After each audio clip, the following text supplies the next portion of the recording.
গোটা দুই সহজ স্নেল এর নিয়মের সমস্যা সমাধান করা যাক। হাওয়া ও জল এই দুই মাধ্যমের ভেতর দিয়ে একটি আলোক রশ্মি স্নেলের নিয়ম মেনে পথ চলেছে। খানিকটা জানা আছে, বাকিটা জানা নেই, সেটা স্নেলের নিয়মের সাহায্যে বের করতে হবে। আচ্ছা, নিয়মটা কি বলছে যে আমাদের, আচ্ছা প্রবলেমটা কি? প্রবলেমটা হচ্ছে যে একটা আলোক রশ্মি হাওয়া থেকে জলে এসে ঢুকছে। কাজেই আমাদের 1 নম্বর মাধ্যম হচ্ছে হাওয়া এবং 2 নম্বর মাধ্যম হচ্ছে জল। এবং আমরা জানি যে 1 নম্বর মাধ্যমে যে আলোক রশ্মিটি এসে জলে পৌঁছচ্ছে, সেই বিন্দুতে যদি আমরা একটা 90 ডিগ্রি জলের সমতলের সঙ্গে 90 ডিগ্রি অ্যাঙ্গেল করে একটা সমকোণ আঁকি, তাহলে এই লম্বের সঙ্গে আসন্ন রশ্মিটির যে কোণ সেটি হচ্ছে 35 ডিগ্রি। এবং সেটি যেহেতু আরেক একটা ঘনতর মাধ্যম জল এ ঢুকছে, সেই জন্য আমরা জানি যে স্নেলের নিয়ম বলছে যে ওই যে রশ্মিটি ঢুকবে, রিফ্র্যাক্টিভ রে, যেটা একটা তো পার্ট রিফ্লেক্টেড হয়ে যাচ্ছে, সেটার কথা আমরা এখন বলছি না, যেটুকু রিফ্র্যাক্টেড হচ্ছে বা প্রতিসরিত হচ্ছে জলের ভেতরে ঢুকছে, সেটি কত অ্যাঙ্গেল এ ঢুকছে, তার কোণটি কত ওই লম্বর সঙ্গে, সেইটি হচ্ছে আমাদের জিজ্ঞাস্য।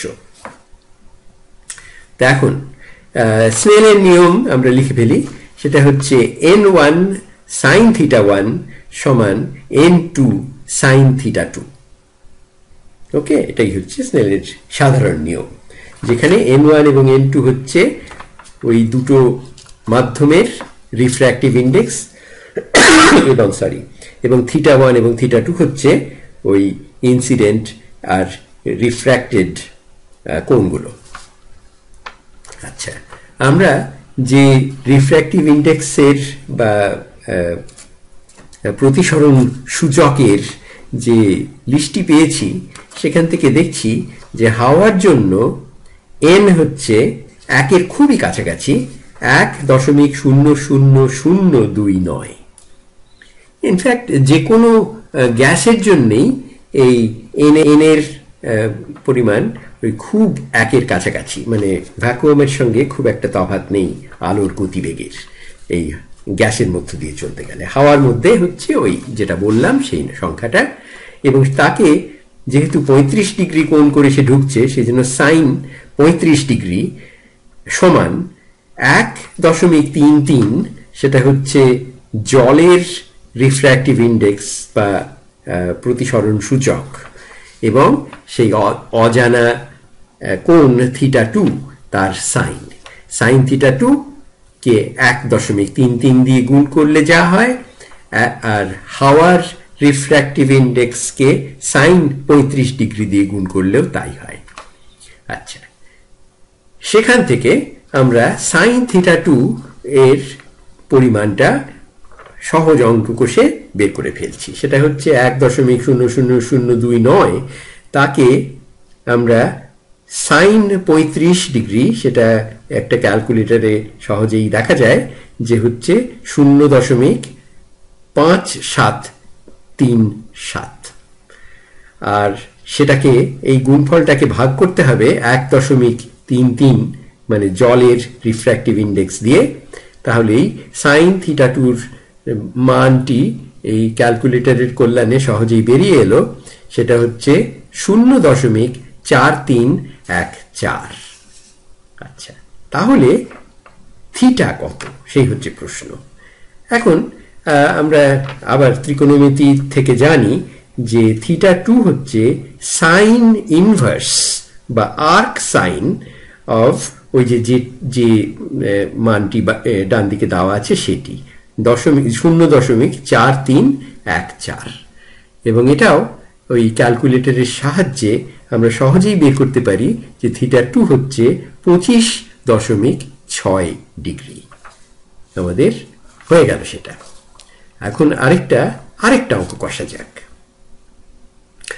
আসন্ন ও প্রতিসরণ কোণ একটি মাধ্যমের এবং একটি মাধ্যমের প্রতিসরণ সূচক জানা আছে, আর দ্বিতীয়টির সূচক কত সেটা বের করতে হবে। ওই যেহেতু এই চারটে জিনিসের মধ্যে একটা সম্পর্ক আমরা জানি, স্নেলের ল বলে দিয়েছে, তিনটে জিনিস যদি আমরা খবর রাখি তাহলে চতুর্থটাকে বের করা কিছুই কঠিন নয়। ঠিক সেটাই হচ্ছে এখানেকারও ব্যাপার, এটারও।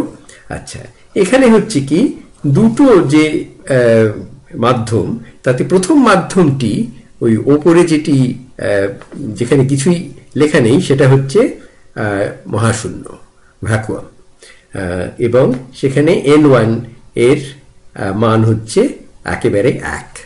যদিও আমরা জানি যে কোনো এটা যদি হাওয়ায় হতো কিংবা যদি আমরা অন্য কোনো গ্রহে গিয়ে বা চাঁদে গিয়ে করতাম তাহলে ওই একই ব্যাপার হতো। n1টাকে আমরা 1 লিখতাম, 1-এর খুবই কাছাকাছি সবসময় যে কোনো গ্যাসেই। আচ্ছা, এবং ওই অজানা যে মাধ্যম সেটার মধ্য দিয়ে আলোটা এসে পড়ছে এই যেখানে এই দুটো মাধ্যম মিশেছে একটি সমতলে, এবং সেখানে সেটি 30 ডিগ্রি কোণ করে এই অজানা বস্তুর ভেতর দিয়ে আলোর রশ্মিটি এসে পৌঁছেছে, এবং সে যখন এই মাধ্যম 1-এ বেরোচ্ছে, সে বেঁকে যাচ্ছে ওই লম্ব থেকে, যেটা আমরা জানি স্নেলের নিয়ম থেকেই সেটা বলে দিয়েছে যে গভীর থেকে ডেন্সার মিডিয়াম থেকে লাইটার মিডিয়ামে আসতে গেলে আলো বেঁকে যাবে লম্ব থেকে। এখানেও তাই হচ্ছে, বেঁকে যাচ্ছে। ধরো সেটা আমাদের দেওয়া আছে যে 40 ডিগ্রি কোণে সে বেরিয়ে যাচ্ছে। তাহলে এখানের মধ্যে থেকে আমরা কি করে ওই n2টাকে বের করব? আবার স্নেলস ল সেটা আমাদের সহায়। সেটা হচ্ছে সেই নিয়ম বলছে n2 sin 30 ডিগ্রি সমান 1 গুণ sin 40 ডিগ্রি। অতএব n2 হচ্ছে sin 40 ডিগ্রিকে sin 30 ডিগ্রি দিয়ে ভাগ করলে যা, এবং ক্যালকুলেটরের মধ্য দিয়ে আমরা ওই এটাকে সহজেই বের করে ফেলছি। সেটা হচ্ছে n2 সমান 1.29।